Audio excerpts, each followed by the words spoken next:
जय हिंद साथियों आज हम मैथ की बात करेंगे। जितने भी छात्र एसएससी, जीडी, रेलवे, बैंकिंग या फिर इस तरह के कोई भी ऑब्जेक्टिव एग्ज़ाम देते हैं उसमें मैथ का एक बहुत ही अहम रोल होता है। आज उसी मैथ की हम चर्चा करेंगे जिसको लेकर हमारे छात्र परेशान रहते हैं। तो इसमें हम देखेंगे कि मैथ को कैसे हैंडल किया जाए। तो मैथ को लेकर के जो परेशानी है उस सबसे बड़ा परेशानी है कि कौन सी किताब बनाएं और कहाँ से पढ़ें, ये दूसरी परेशानी।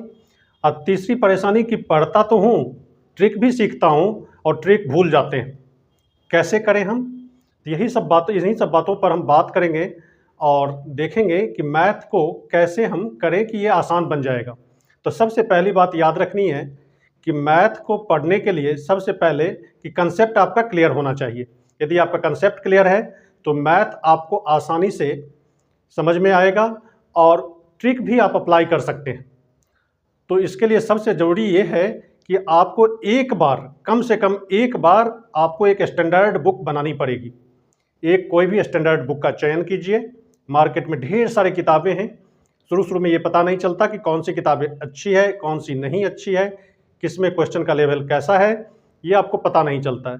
तब आप क्या करते हैं, इधर उधर के सजेशंस पर आप बहकने लगते हैं। तो सबसे पहले आप आराम से बैठ करके दो चार किताबों को देखिए और एक का सिलेक्शन कीजिए। उसी किताब को अपने घर उठा करके लाना है और उसी किताब को हर बार, यानी कहने का मतलब कि 4 बार 5 बार उसको बनाना है। हर एक चैप्टर को कम से कम 5 बार एक एक सवाल को समझते हुए पहले कंसेप्ट क्लियर करना है। उसके बाद आप ट्रिक को आप अपना सकते हैं। सबसे पहले कंसेप्ट क्लियर होना बहुत ही ज़रूरी है। ट्रिक भी तभी अप्लाई हो पाता है और याद रह पाता है जब आपका कंसेप्ट क्लियर हो। तो सबसे पहली बात यह कि एक ही बुक रखें। 10 किताब रखने से कोई फ़ायदा नहीं मिलने वाला है, क्योंकि जितनी भी बुक मार्केट में है कट पेस्ट कॉपी है, इधर से क्वेश्चन उधर, उधर से क्वेश्चन उधर। और पब्लिकेशन वाले भी ऐसे ही करते हैं। आजकल तो पीडीएफ का ज़माना आ गया, इधर से पीडीएफ ले लो, उधर से ले लो, ये पीडीएफ वो पीडीएफ।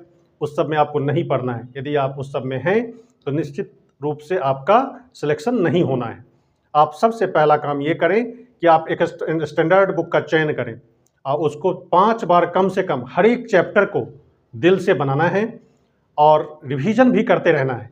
कहीं आपका पैटर्न तो भुला नहीं जा रहा है, कंसेप्ट आपका कहीं मिस तो नहीं हो रहा है। तो इस बात का विशेष ध्यान रखना है। दूसरी बड़ी बात जो हम बताने जा रहे हैं वो है कि यूट्यूब पर हज़ारों टीचर हैं और सबके अपने अपने दावे हैं और सब ये दावा करते हैं कि हमारे यहाँ से इतना चयन हुआ, हमारे यहाँ से इतना चयन हुआ, हमने ये करवा दिया, वो करवा दिया। तरह तरह के अट्रैक्टिव वीडियो आपको देखने को मिलेगा। तो इंग्लिश में एक कहते हैं कि all that glitters is not gold. सभी चमकने वाला सोना नहीं होता है। आपका मेहनत ही आपकी सफलता दिलाएगा। इसलिए कोई एक टीचर का चयन करें जिसकी बात आपको समझ में आ जाए, जहाँ से आप आसानी से समझ जाते हैं। उसी टीचर को फॉलो करना है, उन्हीं की बातों को मानना है, उन्हीं के दिए गए सजेशंस को फॉलो करना है। आप 10 जगह से सजेशंस जमा करके आप अपने आप को कंफ्यूज मत करना, सिलेक्शन नहीं होगा। सिलेक्शन पाना है तो जहाँ पर हज़ारों टीचर हैं, कोई एक टीचर को आपको क्या करना है, फॉलो करना है, जिनकी बात आपको अच्छी तरह समझ में आ जाए, जिनका कंसेप्ट आपके दिल में उतर जाता हो, आप उन्हीं टीचर को फॉलो करना है। ये हो गई आपकी दूसरी बात। तीसरी बात ये है कि जब आप रिवाइज कर लेते हैं तो आपको खुद से टेस्ट देना है। पहले हर एक चैप्टर का टेस्ट देना है कि आप खुद 10 क्वेश्चन उठाइए, क्या हम बना पाते हैं या नहीं बना पाते हैं, कितने समय में बनता है। फिर आप जितने भी चैनल होते हैं उसमें कहीं ना कहीं मॉक टेस्ट आपको मिलता होगा, उस मॉक टेस्ट को देखें। लेकिन मॉक टेस्ट देने से पहले आप हर एक चैप्टर का एक बार खुद से आप क्या करें, तो अपना टेस्ट खुद लें कि हमने क्या सीखा, कितना सीखा, तभी आप उस फील्ड में उतर सकते हैं। तीसरी बात ये हो गई। चौथी बात एक और करना चाहूँगा कि जब कभी भी आप पढ़ने के लिए बैठें तो कंसंट्रेशन के साथ, आपके पास ना मोबाइल हो, मोबाइल तो हो लेकिन उसमें आप ना इंस्टाग्राम भी, फेसबुक ये सब स्क्रॉल करना नहीं करना, क्योंकि इसमें एक लत होती है कि जब आप एक वीडियो को देखते हैं तो फिर अगला आ जाता है, फिर अगला सजेशंस आ जाते हैं, तो आप उसको देखते रहते हैं, स्क्रॉल करते रहते हैं। एक देखने के चक्कर में आप 10 देख जाते हैं, जिससे आपका टाइम बर्बाद होता है और दिमाग आपका क्या हो जाता है, तो कैप्चर्ड हो जाता है, आप इन्फ्लुएंस हो जाते हैं, आपका टाइम कैसे निकल जाता है आपको पता नहीं चलता है। इसलिए जब आप पढ़ाई करने के लिए बैठें तो मोबाइल से बिल्कुल ही दूर रहें, अपने आप को दूर रखें। तो ये एक बात हो गई जिससे आपका डिस्ट्रैक्शन जो होता है वो कम होगा और जम के पढ़ाई की तरफ आप फोकस्ड रहेंगे।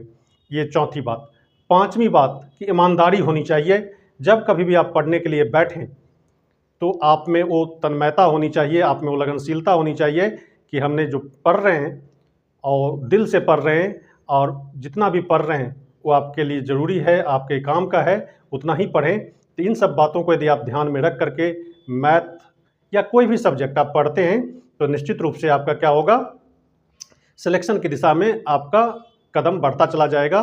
तो इसलिए आपसे एक आग्रह समझें, अनुरोध समझें, सजेशन समझें कि आप कम से कम 2-3 चीज़ों का तो ज़रूर ही ध्यान रखें कि कोई एक स्टैंडर्ड बुक का सिलेक्शन करें, कोई एक अच्छे टीचर का सिलेक्शन करें, उन्हीं को फॉलो करना है। हज़ारों टीचर हैं, इधर उधर आप यदि भटकेंगे तो आपका सिलेक्शन नहीं होगा। मोबाइल से दूर रहना है।